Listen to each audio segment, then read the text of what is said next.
Hi I'm Naresh Mahindra tractors. ముందు already ఒక video post చేసినాను, ఇది సెకండ్ వీడియో. సో ఇక్కడ వచ్చేసి ఏంటంటే ఇది హైడ్రాలిక్ 3-పిన్ లింకేజ్ అండి. ఇక్కడ ఇది హైడ్రాలిక్ 3-పిన్ లింకేజ్ దగ్గర దీని లిఫ్టింగ్ కెపాసిటీ వచ్చేసి 2600 లిఫ్టింగ్ కెపాసిటీ ఉండేది. అదేవిధంగా ఇక్కడ చూసుకున్నట్టయితే గేర్ బాక్స్ ఆయిల్ గేజ్ అండి. అది గేర్ బాక్స్ ఆయిల్ గేజ్ వచ్చేసిందంటే ఆడ వచ్చేసి ఒక అద్దం లాగా ఉండిద్ది. అక్కడ ఆయిల్ కనపడితే వచ్చేసిందంటే గేర్ బాక్స్ అనేది ఆయిల్ అనేది సరిపోనుందని అర్థము. అదేవిధంగా ఇది ఫార్వర్డ్ రివర్స్ P2O షిఫ్ట్ అండి. అది సో వచ్చేసిందంటే ఇది ఫార్వర్డ్ వేసుకుంటే ఫార్వర్డ్, అదేవిధంగా రివర్స్ వేసుకుంటే రివర్స్ అనేది P2O అనేది తిరుగుతుంది. అది వచ్చేసి SLI P2O. So SLI P2O liver అది. ఇదేంటంటే single liver independent power take off.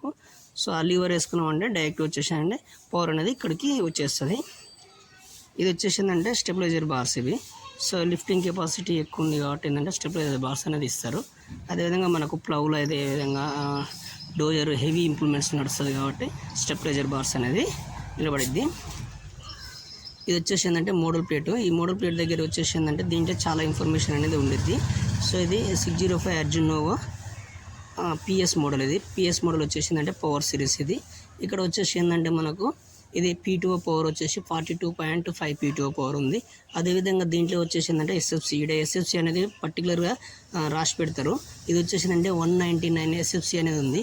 So SFC అనేది తక్కువ ఉంటే ఏంటంటే మనకు డీజిల్ కన్జ్యూమ్స్ అనేది బాగా ఇచ్చింది, అంటే డీజిల్ మైలేజ్ అనేది బాగా ఇచ్చింది. అదేవిధంగా ఇక్కడ టైర్ సైజ్ చూసుకున్నట్టయితే ఇది వచ్చేసి 16.9 x 28 టైర్ సైజ్. ఇది పెద్ద టైర్ వచ్చింది. అదేవిధంగా చూడండి, మనం ఎక్కడానికి వచ్చేసిందంటే ప్లాట్ఫామ్ అనేది చాలా ఫ్రీగా ఉండిద్ది. సో మనకు మంచిగా పట్టుకొని ఎక్కడానికి, అదేవిధంగా ప్లాట్ఫామ్ అనేది డ్రైవింగ్ చేయడానికి ఎక్కువసేపు అనేది డ్రైవ్ చేసినా కూడా సో బండి అనేది ఫ్రీగా ఉండిద్ది. ఇది ఫార్వర్డ్ రివర్స్ షటిల్. అదేవిధంగా ఇది రేంజ్ షిఫ్ట్. ఇది సో ఇది వచ్చేసి load gear, medium gear, high gear అనేది ఉండిద్ది దీంట్లో. దీనికి వచ్చేసిందంటే FR సిటీలు ఉండడం వల్ల ఏంటంటే మనకు అనేది ముందుకు ఎన్ని గేర్లు అయితే ఉంటాయి, అదేవిధంగా వెనకకు అనేది అన్ని గేర్లు ఉంటాయి. అదేవిధంగా దీనికి చూసుకున్నట్టయితే 1 2 3 4 5 గేర్స్ అనేది ఉండిద్ది. సో వేరే దేనికైనా 4 గేర్స్ ఉండిద్ది కదా, దీనికి వచ్చేసిందంటే 5 గేర్ అనేది ఉండిద్ది. సో చూడండి, ఇది FR సిటీలు. ఇది అదేవిధంగా ఒకసారి డ్రైవ్ చేసి చూపిస్తాను. ఇది డిస్ట్రిబ్యూటర్ క్లచ్. ఇది సో ఇదంటే ఇది క్లస్టర్ చూడండి ఒకసారి. సో క్లస్టర్ వచ్చేసి ఏంటంటే దీంట్లో అనేది అన్ని రకాల ఇండికేషన్స్ అనేవి వస్తుంది. బ్యాటరీ ఇండికేషన్, సర్వీస్ ఇండికేషన్, అదేవిధంగా ఆయిల్ లో గేజ్ ఉంటే లో గేజ్ ఇండికేషన్, ఇవన్నీ ఈ ఇండికేషన్లు అనేది దీంట్లో అనేది వచ్చింది. సో స్టార్ట్ చేసినాను చూడండి.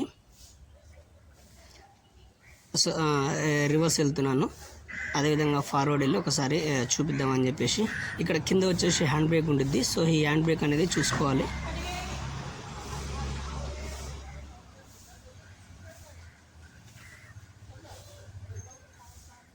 మీకు ఇంకా ఈ ట్రాక్టర్ గురించి వివరాలు ఏమైనా కావాలంటే సో కామెంట్ చేయండి, మరిన్ని వివరాలు మీకు అందించే ప్రయత్నం చేస్తాను. Okay, thank you.